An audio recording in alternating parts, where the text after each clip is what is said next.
नमस्कार दोस्तों, मेरे चैनल हिंदी की नगरी में आप सभी का स्वागत है। तो आज की क्लास में हम समझेंगे class 10th course B Hindi का एक चैप्टर पतझड़ में टूटी पत्तियाँ।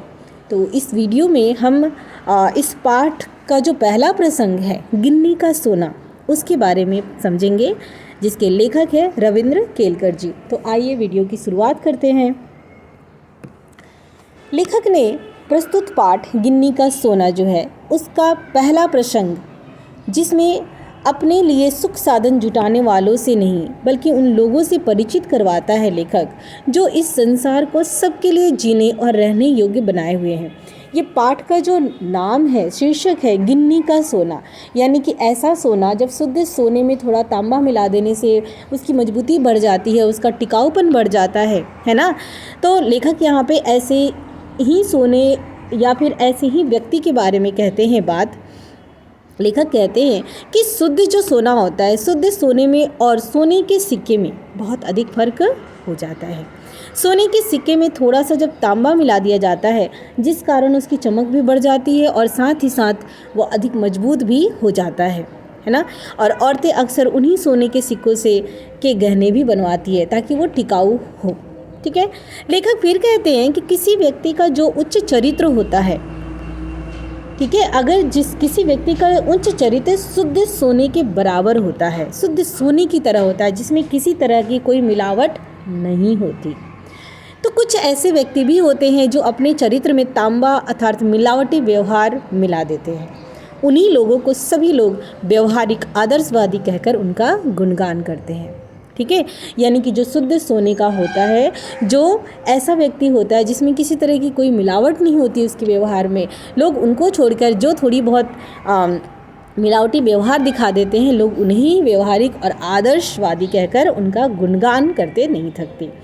लेखक हम सभी को यह बताना चाहते हैं कि हमें यह नहीं भूलना चाहिए कि वर्णन कभी भी आदर्शों का नहीं होता, बल्कि आपके व्यवहार का होता है ना। तो लेखक यहाँ पे बता रहे हैं कि वर्णन कभी भी आदर्श का नहीं, बल्कि आप जैसा व्यवहार करते हो उस व्यवहार का वर्णन किया जाता है या प्रशंसा की जाती है।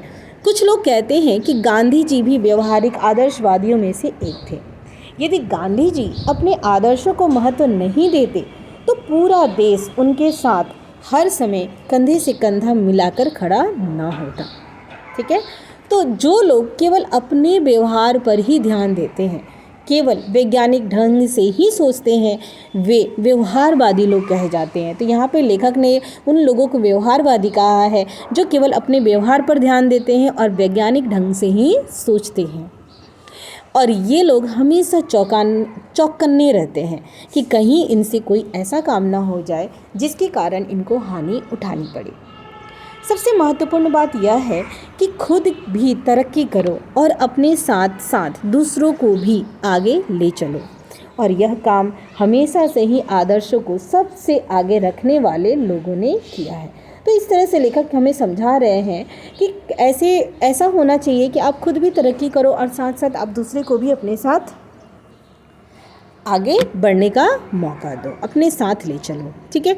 हमारे समाज में अगर हमेशा रहने वाले कई मूल्य बचे हैं तो सिर्फ आदर्शवादी लोगों के कारण ही बचे हैं। फिर यहाँ पे लेखक ये भी कहते हैं कि अगर हमारे समाज में हमारे आसपास कोई मूल्य ऐसा बचा है तो वो आदर्शवादी लोगों के कारण ही बचा हुआ है। तो आशा करती हूँ कि गिन्नी का सोना जो पाठ था वो आप लोगों को इस पाठ का सार अच्छी तरह से समझ आया होगा। मेरे चैनल को लाइक और सब्सक्राइब करना ना भूलिएगा। मिलते हैं अगले वीडियो में। धन्यवाद।